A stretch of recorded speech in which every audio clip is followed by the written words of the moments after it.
what I want to talk about is the live event that happens in an arena, in a theater, not in a television studio.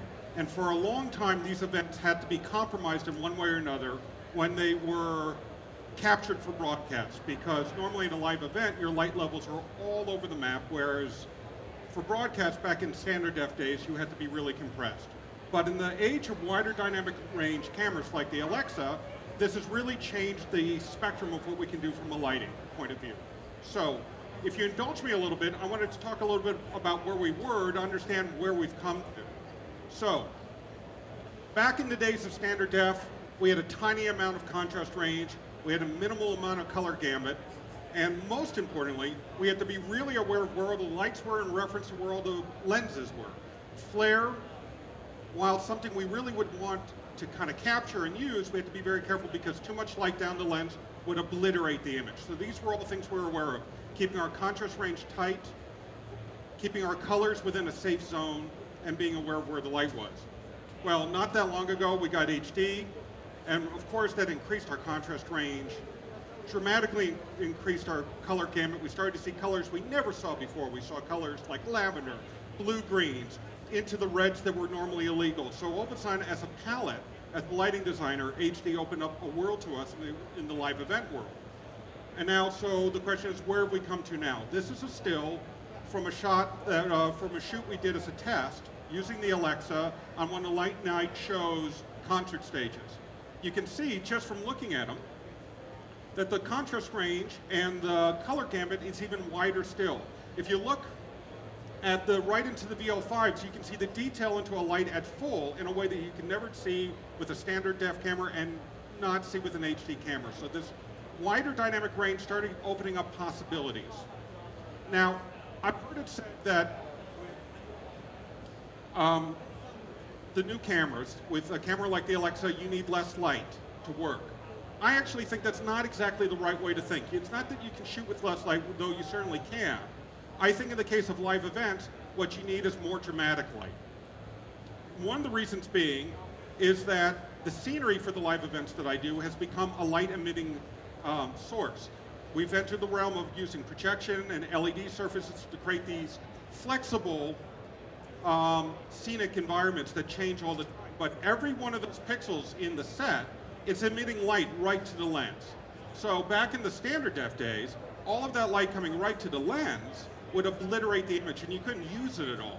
But now, with the wider dynamic range cameras, we can expose it. It's not that we don't have to be aware of the relative output level of the LED screen and the relative key light on our talent, but we can bring those together in a way and still create a really exciting image. And we don't need to compromise the experience in the room, in the theater, for the live audience, and still create a really great broadcast. So here's an example of balancing scenery and LED sources. So you can see that there's this blue band which is actually lit with traditional lighting. In addition, we have LED surfaces, and we have an RP surface in the center, and we have plasma. They're all three different color temperatures until we can calibrate them and bring them together. They're all different light output levels until we balance them to each other. But that's what we do. We balance the whole world, and the camera is now able to capture something and expose a perfect image. Okay, this is going back to that shoot that we did on that late night concert stage.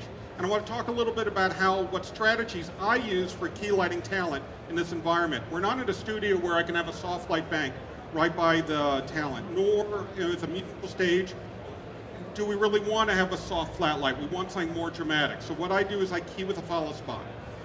And that ties right into where I set the white balance. I'm not going to set it at 32, mostly because all these other scenic sources all the way around are all at 56. So I color correct generally somewhere around 56, or maybe just a hair warmer. But what you don't want is for all your white points, your white point of your LED, your white point of your RP, and your white point of your key light for talent to be in a whole different range. What I try to do is bring that white point to a space that all the surfaces have a common white. And then every choice you make beyond that, what you put on the screens, what you put on the talent, is now a choice. It's not something forced by not putting that white at the same place. And the camera can afford that, can see well into the warms, it can see well into the cools. It can give us that wide dramatic dynamic range, but now those are choices we're making to craft an image as opposed to being forced into it by not bringing those whites together. And finally, I want to talk a little bit about the strategy I use for exposure.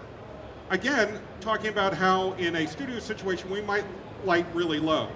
In a live event, there's two reasons where I'm lighting a little higher. One of the reasons, again, is because of the scenic environment is so light active that I can't bring those sources down enough that they're not going to overexpose with the key light. So what I do instead is actually bring that key light up. So I'm actually exposing around a 4 with a camera that's set around a 500 ASA, 320, somewhere in that zone. And what that ends up giving me is my background. I can set my background at that and have it add exposure just a little bit under and balance everything together. So now let's take a look at, again, this shoot from this late night stage. You can see here that the talent on the far right is keyed with a spot and is at the white point. Exposed the violin player and the bass player just a hair underneath, so that when you look at it, we actually have modeling, that we're actually balancing that our lead singer is brighter than everyone else by a little bit.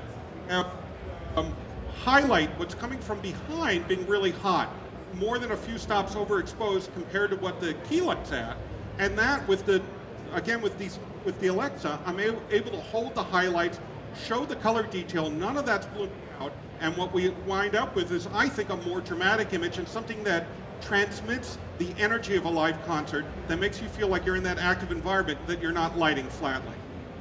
And there's a couple other shots from this concert that I want to show. In this one, we actually have daylight. And so this was right as the sun was setting, so we have the sun coming in. We're key lighting, where we have all these arc sources at full white. Our range of lighting levels are very dramatic, and yet the whole thing is holding. So what I think the camera's affording us is to shoot in a lot of different environments and shoot in a way that still crafts and exciting and something that feels like it's inside the moment of the concert. You're just watching the concert. The concert isn't being lit just for television, and so taking you outside that experience. Again, one more shot from that, looking at how the backlight, how much light I'm putting in from the back. Again, a very typical thing in a music situation. And again, the camera's holding, you can see all the detail on his hair. And I found that to be something really freeing as a lighting designer, to have that much range to play with. Here's another example of something that actually has no key light at all. We wanted to put the talent within the world of the game that we're demoing in this particular case. And so I'm lighting with side light, and I'm lighting with gobos from behind, and when we pushed into the close-up, he had modeling and texture on his face, but he had no key light. And again, the camera could expose that, and it looked dramatic, and it looked like it was appropriate for what we were doing. One more shot showing, again, very high dynamic backlight, and this is something very common that we're doing in live entertainment, that we're really punching out the talent from the background by using a lot of backlight, and that's a lot of the places where the energy, the lights is changing is coming from. We don't want that directly on the face, obviously. We want the face to be exposed in a nice and clean way, but we still want the light on the subject to have that energy that goes with the music or what we're doing, and we're usually doing that from the back, so we're not contaminating the face when it's in a close-up.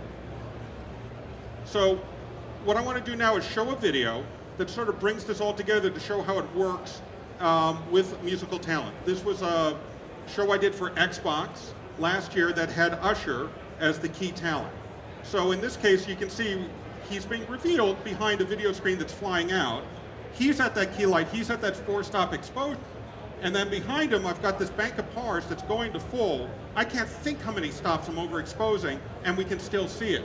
Now you notice when he comes down, the dancers are actually lit a little bit by a spot, but mostly by side light and by color, again trying to create separation between our pop star and everyone else on stage. You notice when he comes in, of course, they're captured in the spot, and that feels natural, but as soon as he walks away here, and we see in the cross shot, they're now underneath that and in color, and within a different plate, it creates contrast and shaping and modeling with him in the foreground. Of course, take a look at what's happening with the platform screens directly behind.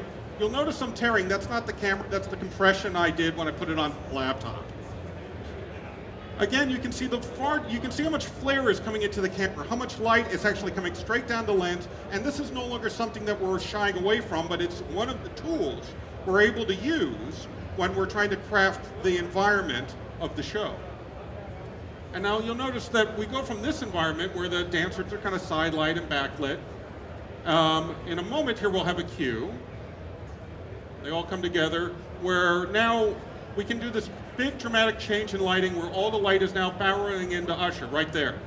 Now I probably have an F11, maybe a 22 on his back, and he's still only got a 4 from the front. And while it's just overexposing, I think because it's backlight, it's okay. And the camera can allow us to create so many more changes within this one song. We can go so many more places that we can never go before. Now, the one thing I should say, this particular shoot wasn't shot by Alexa. I really wish it was. I think we're just coming into the age with all the new attachments you see on my right, where this camera can come into the environment and give us even a broader range to work with.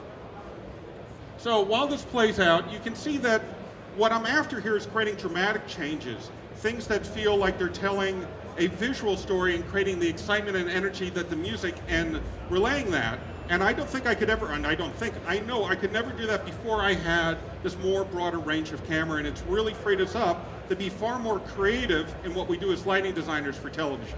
So that sort of wraps us up. Thank you very much.